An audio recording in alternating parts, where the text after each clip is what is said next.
சர்க்கரை வியாதி உள்ளவர்களுக்கு இது ஒரு நல்ல மருந்து. காரணம் இல்லாத ஒரு பயம், காரணம் இல்லாத ஒரு அதிர்ச்சி.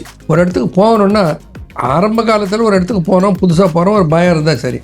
பல முறை போன இடத்துக்கு கூட அங்கே போகிற போது முறை போகிற போது இருந்த அதிர்ச்சி ஒவ்வொரு முறையும் வரும். சித்தர்கள் 2 மூலிகைகளை கண்டார்கள். ஒன்று வல்லாரை, இன்னொன்று பிரம்மி. பிபிக்கு இது ஒரு நல்ல மருந்து. ஏன்னா ஸ்ட்ரெஸ் போயிடுது இல்லை, அது தெரியறது இல்லை நம்ம மக்களுக்கு. ஆனால் அந்த ஆன்சைட்டியில் இருந்து விடுபடுவதற்கு மிகச்சிறந்த மருத்துவம் எதுன்னா ரிலாக்ஸேஷன். இந்த ஆட்காட்டி விரலையும் கட்டை விரலின் நுனியை சேர்த்து விட்டு மற்ற 3 விரல்களை ஃப்ரீயா ரிலீஸ் பண்ணிட்டு சின் முத்திரை. இந்த முத்திரைகள் எல்லாம் நிச்சயமாக மனதை ஒருநிலைப்படுத்த, டென்ஷன் ஸ்ட்ரெஸ்ல இருந்து மனதை ரிலீவ் பண்ண உதவும்.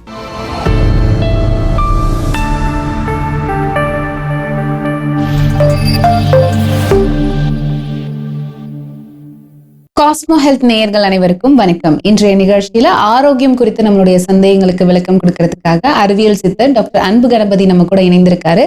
தொடர்ந்து நிறைய விஷயங்கள் பேசலாம். வணக்கம் சார். வணக்கம்மா, எப்படி இருக்கீங்க சார்? நல்லா இருக்கேன். சரி, இன்னைக்கு நிகழ்ச்சியில நிறைய பேருக்கு இருக்கக்கூடிய ஒரு பிரச்சனை, ஏதாவது ஒரு விஷயம் சொன்னாலோ இல்ல கேட்டாலோ பார்த்தாலோ ஒரு பயம், ஒரு பதட்டம், ஏதாவது ஆயிருமோ அப்படின்ற மாதிரி ஒரு கற்பனையிலேயே நிறைய விஷயங்கள், ஒரு ஆன்சைட்டி மாதிரியான விஷயங்கள் இருக்கிறத நம்மளால பார்க்க முடியுது.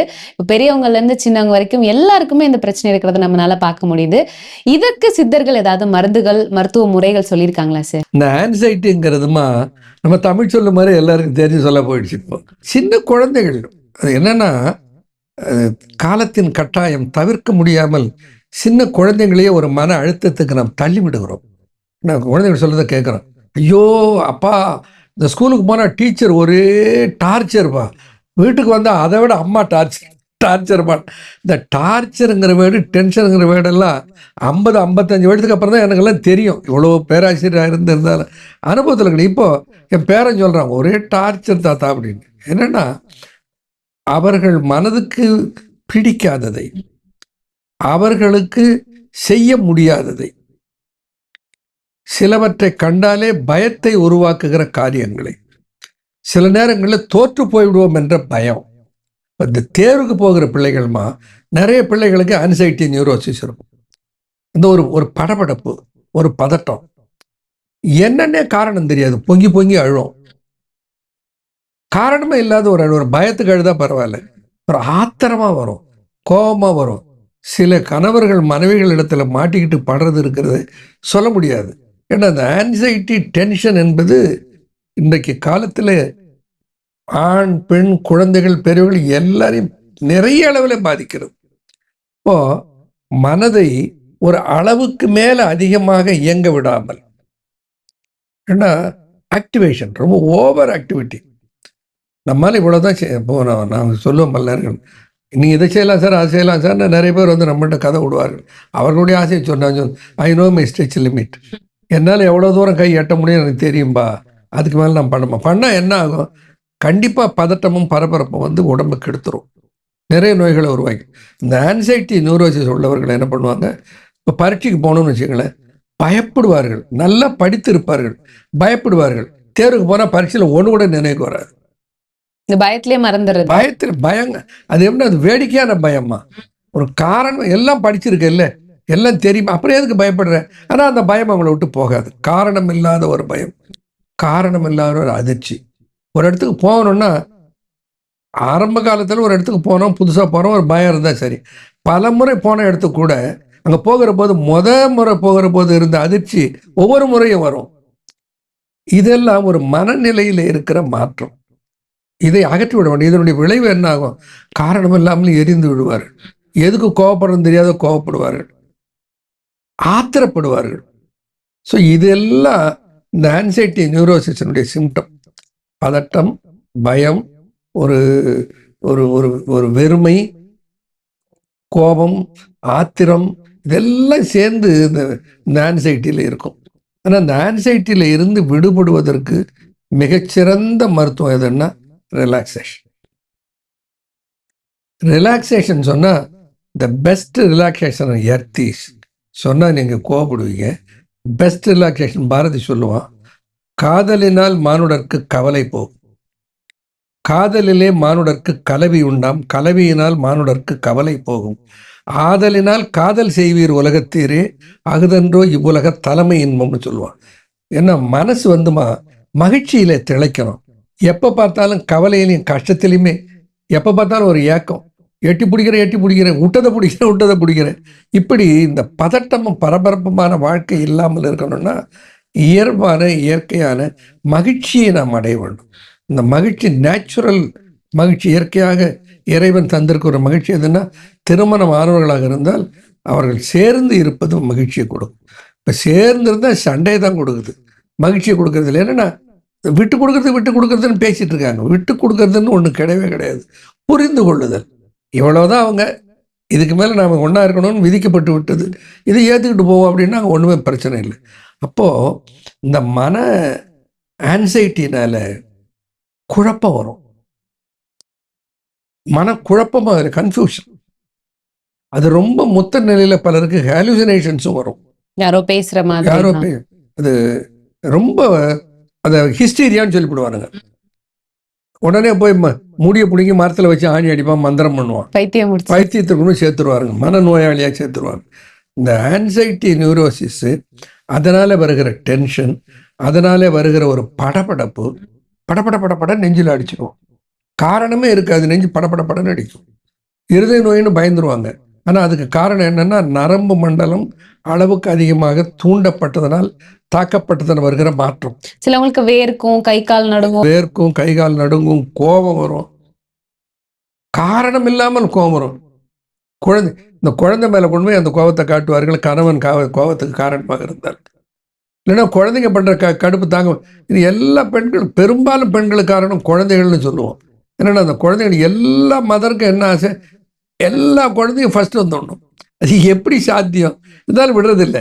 அப்போ இதுக்கு இந்த மன அழுத்தத்தை குறைத்து மனம் அளவுக்கு அதிகமாக போகாமல் அந்த கட்டுப்பாட்டுக்குள்ளே இருக்க வைப்பதற்கு சித்தர்கள் 2 மூலிகைகளை கண்டார்கள். ஒன்று வல்லாரை, இன்னொன்று பிரம்மி. அது தெரியறதில்லை நம்ம மக்களுக்கு. பொதுவான செய்தி என்ன, வல்லாரைக்கு ஒரு பேர் யோசனை வள்ளி, யோசனைக்கு வல்லது யோசனை வள்ளி. கல்வி கடவுள் சரஸ்வதியின் பெயரெல்லாம் இருக்கு, சரஸ்வதி மூலிகை, ஞாபக சக்தி. இன்னொரு பேர் இதுக்கு மண்டூக பரணி, தவளையை கூட பரணி பாட வைக்கிற அறிவாற்றலை தரக்கூடியதான் மண்டூக பரணி. இப்படி பல பேர் உண்டு இதுக்கு. ஆனால் வல்லாரையை மட்டும் தனியாக அதிகமாக எடுத்துக்கொள்வது உடலுக்கு முழு நலம் பயக்காது. இன்ஃபேக்ட் அதில் பல கெடுதி வரலாம். உடனே தப்பாக புரிஞ்சக்கூடாது, கெடுதி வரலாம். எப்போ அப்படின்னு தெரிஞ்சுக்கொள்ளணும். அதே மாதிரி பிரம்மின்னு ஒரு மூலிகை இருக்கிறது. இப்போ ரெண்டு தனிப்பட்ட மூலிகைகள். காலப்போக்கில் ஒரு குழப்பம் மருத்துவரிடத்துல ஆயுர்வேத பண்டிதர்கள் எங்கெல்லாம் மண்டூக பரணின்னு வருதோ அங்கெல்லாம் பிரம்மியை பயன்படுத்தினார்கள். சித்த மருத்துவர்கள் எங்கெங்கெல்லாம் பிரம்மின்னு பேர் வருதோ அங்கெல்லாம் வல்லாரை பயன்படுத்தினார்கள். இப்போ இந்த 2 மூலிகைகளையும் ஒன்றாக சேர்க்க வேண்டும் என்ற தத்துவத்தை உலகுக்கு முதலில் கொடுத்தவன் தன்வந்திரி. தன்வந்திரி சித்தனுடைய கருத்தை அடிப்படையாக கொண்டுதான் 1977 87 வரையும் 10 ஆண்டு காலம் அதில் நான் ஆய்வு செய்தேன். நான் சொல்லுகிற செய்தி ஏதோ ஒரு செய்தி அல்ல, இட்ஸ் சயின்டிஃபிக் ரிசர்ச். வல்லாரை 2 மடங்கு, பிரம்மி 1 மடங்கு, 2:1 என்கிற ரேஷியோவில் அவை சேர்க்க வேண்டும். அதை சேர்த்து அதனோடு இன்னும் கூட சித்த மருத்துவத்தில் சொல்லுவாங்கம்மா, இந்த வல்லாரனுடைய இலையை சாறு எடுத்து அரிசி திப்பிலே அதிலே முக்கி அதை உலர வைத்து, உலர்ந்த பின்னால் திரும்ப வல்லாரை சாறு எடுத்து அதிலே அரிசி திப்பிலையை முக்கி திரும்ப அரிசி திப்பிலையும் வல்லாரையும் மாற்றி ஒரு 7-8 முறை பாவனை செய்தல்னு பேர் இருக்கு. அந்த சாறு அதற்குள்ளே ஊறிய பின்னால் அதை எடுத்து சூரணமாக்கி அதை கையாளுவது. இப்படியெல்லாம் பல காரணங்கள் இருக்குது. சும்மா வல்லாரை நல்லது சொன்னாங்கன்னு சொல்லிட்டு கீரைக்காரிக்கிட்ட போய் வல்லாரையை வாங்கி, அதை விட கொடுமா, வல்லாரை என்று பல ஊரில் எலிக்காத இலையை வல்லாரை என்று விற்கிறார். அதை சாப்பிட்டா அதில் வல்லாரை பலன் கிடைக்காது, ரொம்ப நம்பிக்கை தான். அப்போது தன்வந்திரி என்ன பண்ணுறான், வல்லாரை, பிரம்மி, அரிசி திப்பிலி, தூதுவளை, விஷ்ணுகரந்தி, இந்த மூலிகைகள் எல்லாம் ஒன்றாக சேர்த்து ஒரு பாகம் செய்தால் அது மூளை சம்பந்தமான எல்லா வியாதிகளுக்கும் ஒற்றை மருந்தாக இருக்கும். பிராமி என்று ஒரு மருந்து, பேர் பிராமி. அதில் இருக்கிறது பிரம்மி, வல்லாரை, அரிசி எல்லாம் இருக்கிறது. என்ன பண்ணுது, தலைவலி, தாங்க முடியாத தலைவலி எடுத்தா சரியா போயிடுது. ஒரு 3 months எடுத்தா தலைவலியே வர்றதில்லை. இது லேகியமா இல்லை கேப்சூல்மா? கேப்சியூல். குழந்தைகள் பள்ளிக்கூடம் போகிறதுக்கு பயப்படுது. வாத்தியாரை பார்த்தா, பாடப்புத்தகத்தை பார்த்தா பயப்படுது. பாடப்புத்தகத்தை எடுத்தா அழுது. அதெல்லாம் போயிடுது. Work pressure, work pressure, stress, பெண்களுக்கு ஒரு பதட்டம், தலைவலி, தலை படபட படபடன்னு அடித்து கொடு போயிடுது. தலையை தூக்க முடியாத வலிக்கிறது போயிடுது. தூக்கமின்மை அது சரியாக போயிடுது. இப்போ நாமேம்மா ஒரு காய்ச்சல், அது மலேரியா காய்ச்சலாக இருக்கட்டும், டைஃபாய்டு காய்ச்சலாக இருக்கட்டும், இல்லை வேறு ஃபைலேரியா, எந்த காய்ச்சலாக இருந்தாலும் என்ன மாத்திரை கொடுக்குறார்கள்? பேராசிட்டமாலை கொடுக்குறார்கள். அப்போ என்ன, அது ஒரு மருந்து எல்லாத்துக்கும் மருந்து? அப்படி அல்ல. சித்தர்கள் என்ன பண்ணார்கள்? மூளையை ஆரோக்கியப்படுத்துவது எது, structurally functionally improving the brain எது, அதற்குரிய மூலிகைகள் ஒன்றா சேர்த்துட்டா அது பிரெயின் ஃபங்க்ஷனை ஸ்டெபிலைஸ் பண்ணிட்டா எல்லாம் சரியாக போயிடுது. படபடப்பு சரியாக போகுது, டிப்ரெஷன் சரியாக போகுது, தூக்கமின்மை சரியாக போகுது, தலைவலி சரியாக போகுது. அத்தனைக்கும் ஒற்றை மருந்தாக ஒன்றும் இல்லை. காலை ஒன்று, மதியம் ஒன்று, இரவு ஒன்று, பிஃபோர் ஃபுட்டு. ஒரு 3 months எடுத்துக்கிட்டால் அந்த பிரச்சனைலேருந்து வெளியே வந்துடும். குழந்தைகள்லேருந்து பெரியவங்க எல்லாருமே எடுத்துக்கலாம். யார் வேணாலும் எடுக்கலாம், எல்லாருக்குமே இது உதவும். அடுத்த சந்தேகம், எங்களுக்கு சர்க்கரை வியாதி இருக்கு, பிபி இருக்கு, தைராய்டு இருக்கு, நாங்க எடுத்துக்கலாமா? சர்க்கரை வியாதி, தைராய்டு, பிபிக்கு இதுக்கும் சம்மந்தமே இல்லை. ஏன்னா அதெல்லாம் வேறு வேறு உறுப்புகளை சார்ந்தது. பிபின்னா அது உடல்ல கொழுப்பு சத்து கூடியதுனால ரத்த குழாய்களிலே. பிபிக்கு இது ஒரு நல்ல மருந்து. ஏன்னா ஸ்ட்ரெஸ் போயிடுது இல்லை, ஸ்ட்ரெஸ் போகிறதுனால இது ஒரு நல்ல மருந்து பிபிக்கு. அதே மாதிரி சர்க்கரை வியாதி உள்ளவர்களுக்கு இது ஒரு நல்ல மருந்து. ஏன் மருந்து அப்படின்னா, இப்போ நாம் சர்க்கரை சத்துள்ள உணவை சாப்பிடும்போது குருதியிலே குளுக்கோஸ் கூடுவதை விட டென்ஷன் ஆனால், பதட்டமான குளுக்கோஸ் கூடிடும். காரணம் என்னென்னா, அவ்வளவு குளுக்கோஸ் அந்த எமர்ஜென்சி சுச்சுவேஷனுக்கு பிளட்ல கொட்டுது. புரியுதுங்களா? ஆக சர்க்கரை வியாதி உள்ளவர்கள் எடுத்துக்கொள்வது நல்லது, பிபி உள்ளவர்கள் எடுத்துக்கொள்வது நல்லது. சரி, இந்த ஆன்சைட்டி, மனப்பதட்டம் இருக்கிறவங்களுக்கு சித்தர்கள் சொன்ன மூலிகைகள் என்னெல்லாம் இருக்கு, அது எப்படி பயன்படுத்தணும்னு நீங்க சொன்னீங்க. இந்த ஸ்ட்ரெஸ் உடனடியா எங்களுக்கு குறையணும் அப்படின்னா அதற்கு ஏதாவது வர்ம புள்ளிகள் இருக்கா? இருக்குமா? வர்ம புள்ளிகள் அதுலேயும் ஒரு விஷயத்தை ஞாபகம் வச்சுக்கணும். வர்ம புள்ளிகள் உடல் இயக்கத்தில் ஓடுகின்ற இயக்க தடை, அந்த இயக்க தடையினால தான் இந்த பிழைகள் வருகிறது. அதனால அந்த வர்மா பாயிண்ட்ஸை ரிலீஸ் பண்ணாக்க அது போயிடும் என்பது ஒரு நம்பிக்கை. நம்பிக்கை மட்டுமல்ல, அது உண்மை. அதே மாதிரி முத்திரைகளை செய்வதனாலே சில குறைகளில் இருந்து விடுபட முடியும், அதுவும் இருக்கிறது. ஆனால் அதே நேரத்தில் இவங்களுக்கெல்லாம் ஒரு லிமிட்டேஷன் இருக்குது. ஏன்னா இப்போ உதாரணமாம்மா, ஒருத்தருக்கு ஒரு வைட்டமின் டெஃபிஷியன்சினால ஒரு குறை இருக்குது. இந்த வைட்டமின் டெஃபிஷியன்சி சரி பண்ணாத நீ முத்திரையை பண்ணு, வர்மா புள்ளியை பண்ண, அது எப்படி சரியாகும்?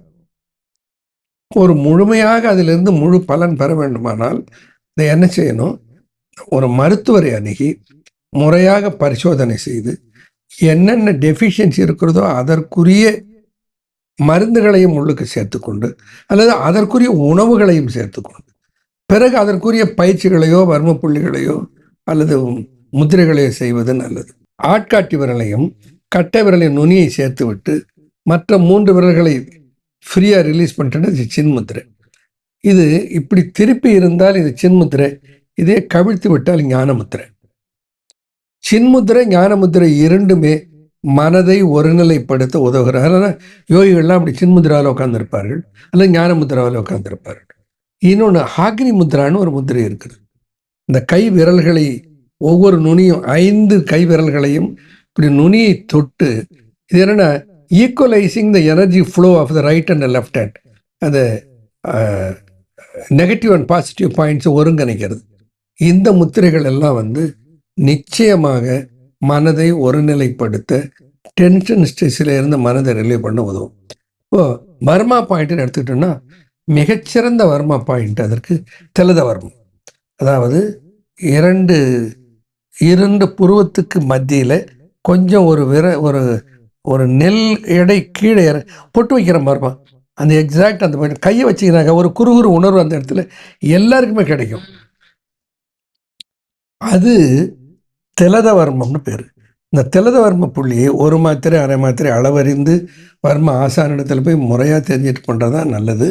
அதை அப்படி தொட்டு விடுவதனால நமக்கு மனசில் ஒரு சாந்தம் கிடைக்கும். கொண்டைக்கொல்லி வர்மம் எக்ஸாக்டாக நம்முடைய மூளையில் இருக்கிற மைய central brain, mid brain mid brain மேலே உட்கார்ந்து கொண்டிருக்கிற பினியல் ஐ. இந்த பினியல் ஐ தான் நம்முடைய மொத்த செயல்பாட்டுக்கு அடிப்படை காரணம்.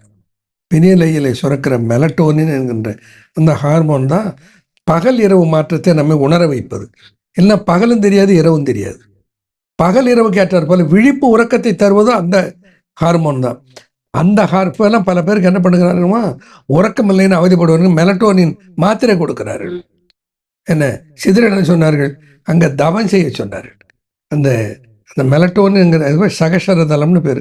சகசாரம் சகசாரம் எப்படி கண்டுபிடிக்கலாம், நம்ம குழந்தை பிறந்த உடனே இந்த தலையில் எலும்பு கூடாத ஒரு டொக்கு மாதிரி இருக்க பாருங்க, அந்த பாயிண்ட் உச்சி, அந்த பாயிண்ட்டை இந்த 2 விரல்களால், அதாவது மோதிர விரல் நடுவிரல்னால இப்படி சுழற்சி தடவல், clockwise anticlockwise, ரொம்ப சுகமாக இருக்கும். கொஞ்ச நேரம் செய்துட்டு தூங்கி விடுவார். கை கவுளி வருமம்னு பேர். ஆட்காட்டி விரலை சந்திக்கிற புள்ளி, இந்த புள்ளியை கை கவுளி வருமம்னு சொல்லுவாங்க. இந்த கை கவுளி வருமத்தை இப்படி அழுத்தி விடுவதனால மைண்ட் அப்படியே சாந்த நிலைக்கு வரும். Practically I have seen all these things. ரொம்ப ஸ்ட்ரெஸ்ஸாக இருக்கிற போது இப்படி அந்த ப்ரெஷர் கொடுத்தோன்னா அப்படியே மனசு சாந்தத்துக்கு வரும். ஒன்றை மனதில் வைத்துக் கொள்ளுங்கள், இந்த வர்மா பண்ணிக்கிட்டு இந்த முதிரையை பண்ணிக்கிட்டே நான் மூஷா நல்லா போயிடுவேன்னு சீரியஸான நிலையில் ஏமாந்து விடாதீர்கள். மருத்துவரை அணுகுங்கள், முறையாக கன்சல்ட் பண்ணி மருந்தோடு கூட சேர்த்து இவைகளை எடுத்துக்கொள்வது முழு நன்மை பயக்குமோ தவிர இவைகளையே நம்பிக்கொண்டு முத்த வச்சுட்டு ரொம்ப கடைசி நான் கிட்னிக்கு இதை பண்ணுறேன், அவனுக்கு கிட்னி ஃபெயிலியராக இருக்கும், நான் கிட்னிக்கு முத்திரை பண்ணுறேன் அப்படின்னு பண்ணிக்கிட்டு கடைசியாக கிட்னி முழுக்க செயலிழப்பு எழுந்ததுக்கப்புறம் டாக்டர்கிட்ட போனால் அவர் திட்டு தானே செய்வார். இதற்கெல்லாம் மருத்துவம் சித்த மருத்துவத்தில் இருக்கின்றன. அந்த மருத்துவத்தை மருத்துவரை அணுகி முறையாக கையாளுங்கள். சில பொருட்கள் இப்போ பிராமி சொல்கிறேன், அதை போய் ஆன்லைனில் ஆர்டர் போட்டு வாங்கி சாப்பிடலாம், ஒரு பிரச்சனையும் வரப்போகிறதில்ல, எந்த கெடுதியும் வராது. அது மாதிரி எடுத்துக்கொள்ளலாம். அதே மாதிரி மூட்டு வலி ரோமா வாங்கி சாப்பிட்லாம். அந்த இது சொன்ன மாதிரிங்க அத்வா ஸ்ப்ரே, ருத்வார், அது மாதிரி சில பொருட்களை வாங்கலாம், எந்த பிரச்சனையும் இல்லை. பொதுவாக நோய்க்கு மருத்துவரை கலந்து ஆலோசித்து மருத்துவம் பார்த்து கொள்ளுங்கள், அதுதான் முறை. ஸோ இன்னைக்கு நிகழ்ச்சியில் இந்த மனப்பதட்டம், ஆன்சைட்டிக்கு என்ன மாதிரியான சித்த மருந்துகள்லாம் இருக்குது, வர்ம புள்ளிகள் என்ன இருக்குது, முதிரைகள் என்னெல்லாம் பண்ணலாம் அப்படிங்கிறத பற்றி தெளிவான விளக்கங்கள் எங்களுக்காக கொடுத்தீங்க. நன்றி சார். நன்றி.